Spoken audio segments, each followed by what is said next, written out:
Voici le tout premier européen. Ce crâne est celui de notre ancêtre, apparu en Géorgie il y a près de 2 millions d'années. Il suffit de le regarder pour se reconnaître. Mais quand même, si on le regarde un peu plus en détail, on s'aperçoit déjà de sa petite taille. Et puis ce qui caractérise aussi toutes ces espèces hors la nôtre, c'est l'absence de menton. Nous sommes la seule espèce, l'homme moderne, comme on appelle, à avoir un menton. Avant d'arriver en Eurasie, l'ancêtre de l'homme est apparu en Afrique, il y a 3 millions d'années.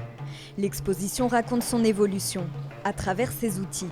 Ce sont les plus anciens outillages lithiques humains, au sens large, du monde. Et c'est vraiment des très très gros blocs qui ont été percutés plusieurs fois. Le but recherché, c'est d'avoir ces bords coupants pour utiliser, pour travailler le bois ou des produits animaux.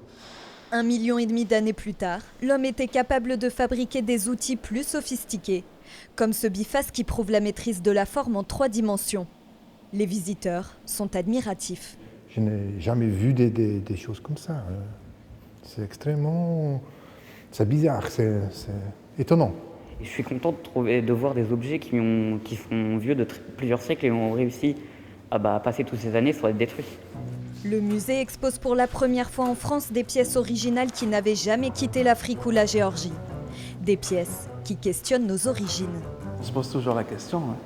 Qu'est-ce qu'on fait, d'où on part? Le problème, c'est que les millions d'années, on n'arrive pas trop à gérer le temps parce que c'est un peu compliqué, mais aussi c'était une très belle exposition. Voilà. L'exposition est à découvrir jusqu'au 29 novembre.